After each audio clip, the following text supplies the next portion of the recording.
अलख निरंजन। दरवाजे पर यह आवाज़ सुनते ही गृहिणी ने भीतर से कहा, जरा ठहर जाओ, बाबा अभी आई। थोड़ी देर बाद वह भिक्षा लेकर बाहर आई। उसकी उदास शकल देखते ही बाबा ने पूछा, क्या बात है बेटी, इतनी उदास क्यों हो? पास ही एक पड़ोसन खड़ी थी। उसने कहा, शादी हुए कई वर्ष हो गए, अभी तक मां नहीं बन सकी। लोग अपशकुन के भय से इसका मुंह नहीं देखते, इसलिए बेचारी उदास रहती है। बाबा ने कहा, चिंता मत कर बेटी, लो यह बभूत खा लेना। भगवान शिव की कृपा होगी तो तुम शीघ्र सुसंतान की जननी बन जाओगी। बभूत देने के बाद बाबा चले गए। गृहिणी बभूत लेकर खड़ी रही। तभी पड़ोसिन ने कहा, भीख मांगने वाले बाबा के बभूत से भला बच्चा होता है? बच्चे तो भगवान की देन हैं, बिना उनकी कृपा के कुछ नहीं होता। गृहिणी की पड़ोसिन की बात लग गई और क्रोध में आकर उसने उस भभूत को घर के पीछे घूरे में फेंक दिया। उसने बाबा के भभूत पर विश्वास नहीं किया। समय गुजरता गया। रमता योगी वही बाबा पुनः गृहिणी के दरवाजे पर आए तो वही उदास चेहरा देखा तो चौंक कर पूछा, बेटी तेरा लड़का कहाँ है? लड़का? महिला चौंकी। बाबा ने कहा, आज से 12 वर्ष पहले मैंने तुम्हें बभूत देते हुए कहा था कि इसे खा लो, तुम एक सुसंतान की जननी बनोगी। महिला ने कहा, पड़ोसियों के व्यंग करने पर मैंने उसे घूरे में फेंक दिया। बाबा ने कहा, जहां तुमने फेंका है वहां मुझे ले चलो। महिला बाबा को घूरे के पास ले गई। बाबा ने आवाज दी, अलख निरंजन। इस ध्वनि को सुनते ही घूरे में से एक गौर वर्ण का तेजस्वी बालक निकला और बाबा के पास नतमस्तक खड़ा हो गया। महिला विस्मय से अवाक रह गई। जब तक वह कुछ कहती उसके पहले ही बाबा बालक को साथ लेकर अंतर्ध्यान हो गए। बाबा थे योगी राज मतेश नाथ और बालक था गोरखनाथ। घूरे से जन्म के कारण गुरु मच्छेंद्र नाथ ने बालक का नाम गोरक्षनाथ रखा था। यह घटना रायबरेली जिले के अंतर्गत जायस नामक कस्बे में हुई थी।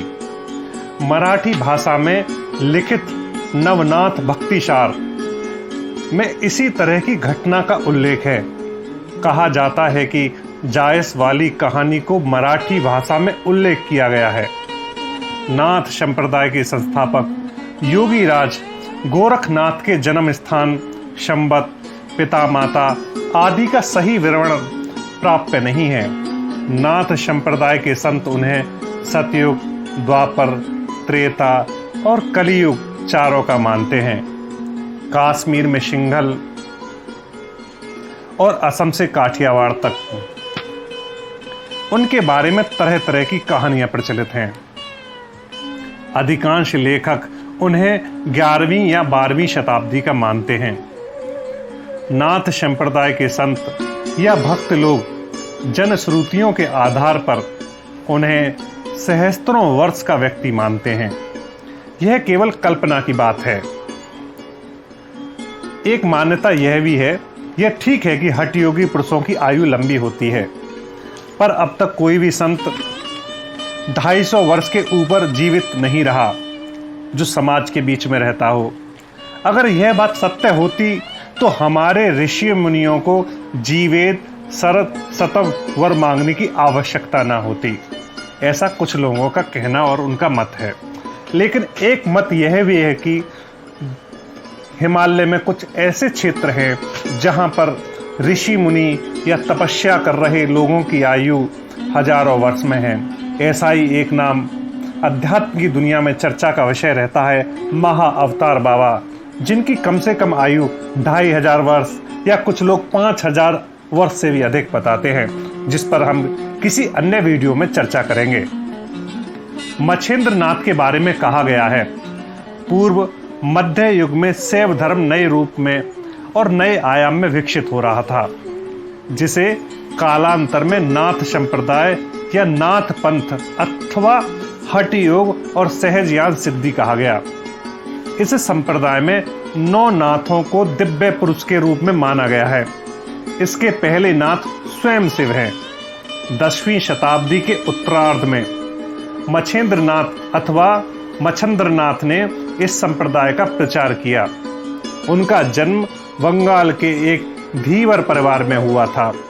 उन्होंने बंगाल, असम आदि विभिन्न स्थानों की यात्राएं की और तत्पश्चात योगिनी कौल नामक नए सिद्धांत का प्रतिपादन किया। कौल ज्ञान निर्णय और अकुल वीर तंत्र नामक उनके ग्रंथों में योगिनी कौल सिद्धांत की विस्तृत चर्चा की गई है। इस सिद्धांत के अनुसार शिव का नाम अकुल है तथा शक्ति का कुल, दोनों एक दूसरे से जुड़े हुए हैं। इन दोनों के संयोग से सृष्टि होती है। मत्स्येंद्र नाथ की यह साधना वज्र यानी बौद्धों की साधना से साम्य रखती है। इसलिए मच्छेंद्र नाथ को अवलोकितेश्वर के अवतार के रूप में स्वीकार किया गया है और तिब्बत में उन्हें सिद्ध लुईपाद के रूप में माना गया है। मत्स्येंद्र नाथ के शिष्य गोरखनाथ को 10वीं 11वीं शताब्दी का माना गया है। नाथ पंथ के प्रचार प्रसार में आपका सशक्त योगदान है। इन्होंने भारत में पीड़ित सामाजिक और धार्मिक जीवन को नवीन प्रभाव प्रदान किया। रावलपिंडी जिला जो आजकल पाकिस्तान में है, उनका जन्म स्थान बताया गया है। गोरखनाथ से संबंधित ऐसे अनेक स्थान पाकिस्तान में हैं। गोरखनाथ का टीला झेलम जिले में स्थित है। गोरख हटरी पेशावर शहर में है। गोरख की धुनी बलूचिस्तान की लाल बेला रियासत में है। योग मार्ग, गोरक्ष सिद्धांत संग्रह जैसे ग्रंथों में अपने सिद्धांतों का प्रतिपादन किया है। उनके अनुसार शिव ही परम तत्व हैं। जब उसकी इच्छा होती है तब वह शक्ति के रूप में परिवर्तित हो जाता है। शक्ति की 5 स्थितियां हैं। निजा यानी परम शिव में लीव, परा यानी प्रत्यक्ष होने की कला, अपरा अभिव्यक्ति की स्थिति, सूक्ष्मा अभिमान का उदय और कुंडलिनी अभिमान की चेतना की क्रिया। इसी प्रकार शिव के 5 रूप हैं। पहला रूप अपर, दूसरा रूप परम, तीसरा रूप शून्य, चौथा रूप निरंजन और 5वां रूप परमात्मा। वस्तुतः गोरखनाथ के कारण नाथ संप्रदाय का शीघ्रता से विकास हुआ। यही नहीं, गोरखनाथ से संबंधित अनेक चमत्कारिक कहानियां भी प्रचलित हुईं तथा यह विश्वास किया जाता है कि उनका नाम लेने से सिद्धि प्राप्त हो जाती है। वे अपनी उच्च साधना से आध्यात्मिक शिखर पर पहुंच गए। नेपाल, तिब्बत, महाराष्ट्र, गुजरात, राजस्थान, पंजाब, बंगाल, असम आदि प्रांतों में उनके देवत्व के संबंध में अनेक कहानियां फैली हुई हैं। उन्हें ब्रह्मा, विष्णु, शिव और ऐसे ही अनेक देवताओं से ऊपर स्वीकार किया गया था तथा समाज में उनका उच्च स्थान था। उनके हठ योग और सहजयान योग का तत्कालीन समाज में तीव्रता से प्रसार हुआ, जिसने भारत के सामाजिक और धार्मिक जीवन को आंदोलित किया। उनके सिद्धांतों में प्राचीन शैवों, आजीविकों, वज्रयानी बौद्धों आदि के मतों और सिद्धांतों का अनुपम समन्वय है। अनंग वज्र या रमण वज्र जैसा उनका बौद्ध नाम भी मिलता है। गोरखनाथ ने महात्मा बुद्ध की तरह मध्यम मार्ग का अनुगमन किया। उन्होंने बौद्ध और हिंदू तांत्रिकों की अनैतिक क्रियाओं का तथा आदर्शवाद के आध्यात्मिक सूक्ष्मीकरण और योगिक क्रियाओं की अतिरंजना का भी कड़ा विरोध किया। महोपाध्याय हरप्रसाद शास्त्री का कहना है, मत्स्येंद्र नाथ का प्रसिद्ध ग्रंथ कौल ग्रंथ अध्ययन करने पर ज्ञात होता है कि वे बौद्ध नहीं थे। दरअसल नाथ साधकों के परम सिद्ध गुरु के रूप में प्रतिष्ठित होकर भी मच्छिंद्रनाथ बौद्धों के उपास्य देवता बन गए थे और इस दिशा में उन्हें असामान्य मर्यादा प्राप्त हुई। यही उनकी सबसे बड़ी विशेषता है। महामहोपाध्याय पंडित गोपीनाथ कविराज जी भी यही मानते हैं। गोरखनाथ के कायाबोध ग्रंथ में उन्हें पशु हत्याकारी के रूप में चित्रण किया गया है। पशु हत्या से संबंधित व्यक्ति बौद्ध नहीं हो सकता। डॉक्टर कल्याणी मणिक ने इस दिशा में एक नए तथ्य का उल्लेख किया जो किसी हद तक उचित है। आपका कहना है मच्छिंद्रनाथ के बारे में यह प्रसिद्ध है कि वे गोरख के गुरु तथा कनफटा संप्रदाय के प्रवर्तक हैं। पाशुपत शैव सन्यासी के रूप में वे नेपाल गए थे, इसलिए शिव विग्रह नेपाल में है। कुछ विदेशी लेखकों ने नाथ संप्रदाय को कापालिक तथा अघोरी संप्रदाय से संबंधित माना है। वस्तुतः कापालिक और अघोरी अलग अलग उपासक होते हैं। यह विदेशी लोग स्पष्ट भेद नहीं कर सके या कम जानकारी के अभाव में या उथली जानकारी के अभाव में ऐसा उन्होंने परिभाषित कर दिया है। यह ठीक है कि इन दोनों के आचार व्यवहार में विशेष अंतर नहीं है। इन दोनों संप्रदायों में अनाचार काफी हद तक बढ़ गया था। उनकी इन क्रियाओं को सही रूप देने के लिए नाथ संप्रदाय की सृष्टि हुई थी, जैसा कि इसके आगे डॉक्टर जयशंकर अपने वक्तव्य में प्रकट कर चुके हैं। पंडित गंगाशंकर मिश्र ने भी इस बात पर प्रकाश डाला है। मिस्टर कुवस ने लिखा है कि गुरु गोरखनाथ ने अघोर पंथ पुनः चलाया है, पर यह ठीक नहीं जान पड़ता। जो योगी कान नहीं फड़वाते वे औगड़ कहलाते हैं। नाथ शब्द में ना का अर्थ है अनादि रूप और थे का अर्थ है स्थापित करना। नाथ संप्रदाय के कनफटों को दर्शनी साधु कहा जाता है। दर्शनियों में जो बिल्कुल नग्न रहते हैं वे मद मांस खाते हैं। कान की मुद्रा से यह नाम दिया गया है। कान वाली मुद्रा धातु या हाथी दांत की होती है। मुद्राधारी कुंडल और दर्शन दोनों नाम से ज्ञात हैं। दर्शन का सम्मान अधिक है। कुंडल को पावित्री भी कहते हैं, लेकिन गोरखनाथ भांग मद मांस से दूर रहते थे। गोरखनाथ के पश्चात इस संप्रदाय में जालंधरनाथ, चौरंगीनाथ, गहनीनाथ, भृतहरि, कृष्णपाद, चरपटीनाथ, गोपीनाथ, निवृत्तिनाथ, गोगा पीर, गंभीरनाथ आदि महान योगी आए। इन लोगों ने अपने योगेश्वर्य के द्वारा साधारण लोगों को ही नहीं सुधीजनों को भी प्रभावित किया। बाबा गंभीरनाथ के अधिकांश भक्त बंगाल में हैं। नाथ संप्रदाय के महान योगी संत ज्ञानेश्वर का आज तक महाराष्ट्र में व्यापक प्रभाव है। नित्य हजारों श्रद्धालु आलंदी स्थित उनके समाधि स्थल की पूजा करते हैं। संत ज्ञानेश्वर अपने बड़े भाई योगी निवृत्तिनाथ के शिष्य थे। निवृत्तिनाथ के गुरु गहनीनाथ थे। गोरखनाथ जी अपने बारे में कहते हैं, आदिनाथ नाती मच्छिंद्रनाथ पूता निज तत निहारे गौरस अवधूता। इसका अर्थ है मैं आदिनाथ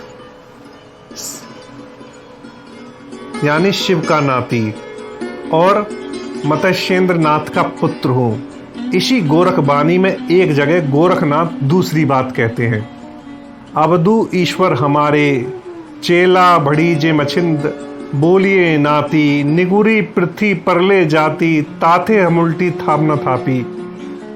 यानी शिव मेरे शिष्य हैं और मत्स्येंद्रनाथ मेरे नाती हैं।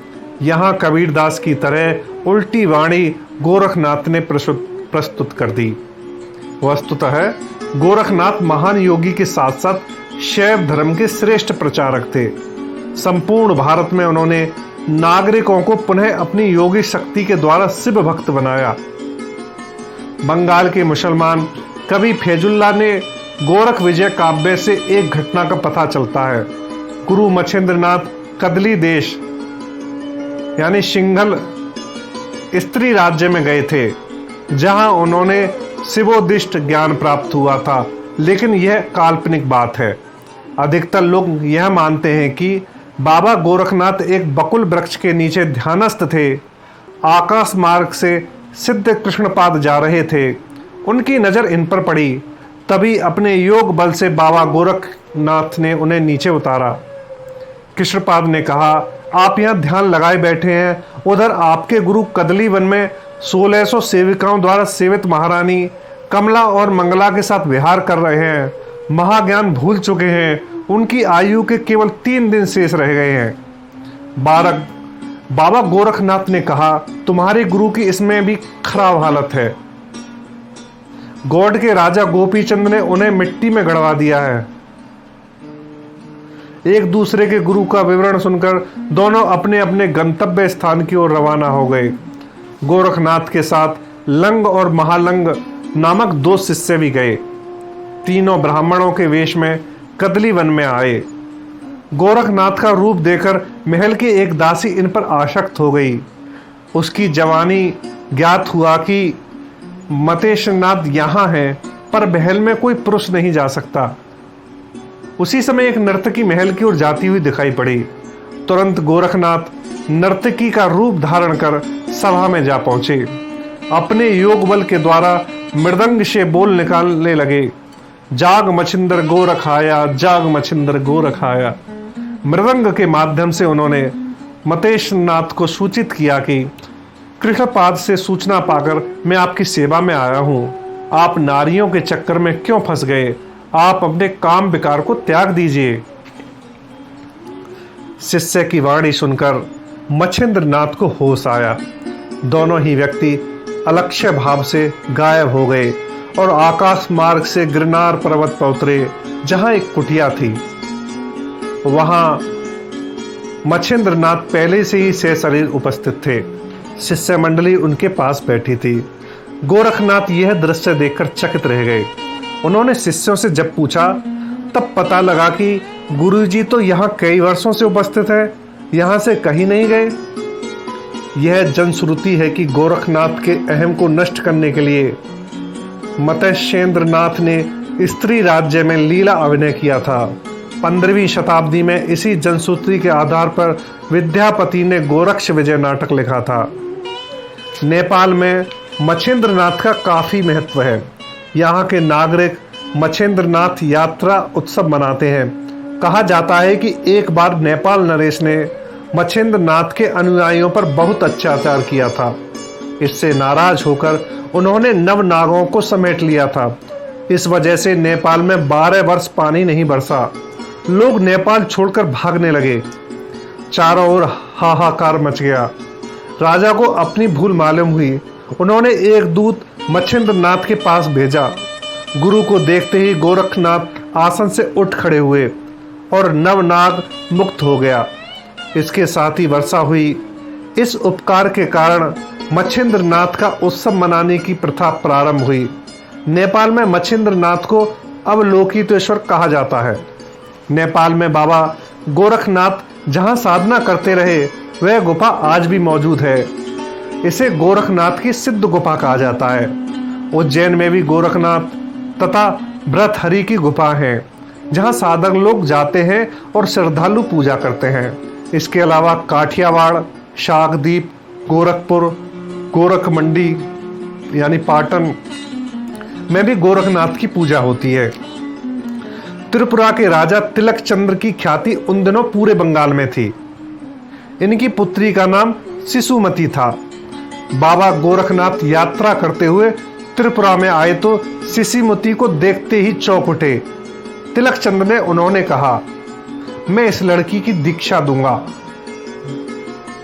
तिलक चंद्र ने कहा, बाबा यह तो शिशु है, योग साधना यह क्या करेगी? गोरखनाथ ने कहा, मैं इसके भविष्य को देखकर आया हूं और वर्तमान को, आपत्ति मत करिए। शिशुमती को दीक्षा देकर गोरखनाथ ने उसका नाम मैनामती के पति थे माणिक चंद्र। मैनामती के पुत्र का नाम था गोविंद चंद्र। माणिक चंद्र के निधन के बाद गोविंद का जन्म हुआ था। कहा जाता है कि माणिक चंद्र के निधन के बाद मैनामती काफी घबरा गई थी। राज्य का शासन तथा पेट में पलते बच्चे की देख रेख करना था। उन्हीं दिनों अचानक गोरखनाथ आविर्भूत होकर बोले, तुम्हें परेशान होने की आवश्यकता नहीं है, तुम दोनों कार्य सकुशल संभाल लोगी, मैं आशीर्वाद देता हूँ, तुम सफल हो जाओगी। लेकिन एक बात याद रखना, जब तुम्हारा बालक किशोर बन जाए तब उसे भी नाथ संप्रदाय में दीक्षित करा देना। आगे चलकर यह बालक नाथ संप्रदाय का महत्वपूर्ण साधक बनेगा। बालक जब 18 साल का हो गया तब उसका विवाह हुआ और उसके बाद ही गोविंद चंद्र नाथ संप्रदाय में दीक्षित हो गया। संपूर्ण बंगाल में बाउल फकीर गोपी चंद्र और मैनामती के गीत गाते हुए भीख मांगते हैं। तत्कालीन कई लोकगीतों के कवियों ने इन गीतों को गांव-गांव में फैलाया है। कहा जाता है कि राजा भर्तृहरि भी बाबा गोरखनाथ के शिष्य थे, जो रानी पिंगला के विरह में व्याकुल होकर गोरखनाथ की शरण में आए थे। उत्तर भारत के योगी आज भी सारंगी बजाते हुए गाते हैं, भिक्षा दे माई पिंगला, भिक्षा दे माई पिंगला। गेरुए रंग का धोती कुर्ता और सिर पर पगड़ी बांधे रहते हैं। शहर और गांव सर्वत्र इनकी सारंगी बजती है। सिल्वा लेवी ने लिखा है, गोरखा जाति और गोरखा राज्य के रक्षक के रूप में गोरखनाथ को महापुरुष माना जाता है और उनकी पूजा की जाती है। नेपाल में गोरखा नामक एक लड़ाकू जाति है, जिनके परिवार के अधिकांश सदस्य सैनिक बनते हैं। इन लोगों का कहना है कि गोरखनाथ जी हमारे यहाँ 12 वर्ष तक तपस्या करते रहे। तपस्या भूमि का नाम गोरखा है। इन्हीं के नाम पर बसे स्थान के कारण गोरखा जाति की उत्पत्ति हुई है। बंगाल साहित्य के प्रसिद्ध आलोचक श्री दिनेश चंद्र सेन ने लिखा है, गोरक्ष विजय से यह भी पता चलता है कि कालीघाट यानी कलकत्ता की काली देवी की प्रतिष्ठा गोरखनाथ के द्वारा हुई है। वर्तमान समय में गोरखनाथ के नाम पर स्थापित गोरखपुर की ख्याति सर्वत्र है, जहां बाबा गोरखनाथ लंबे अरसे तक तपस्या करते रहे।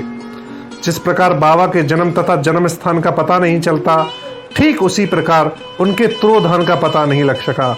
नाथ संप्रदाय के लोगों का विचार है कि बाबा अमर हैं, अभी तक उनकी योग विभूति कभी कभी प्रकट होती है।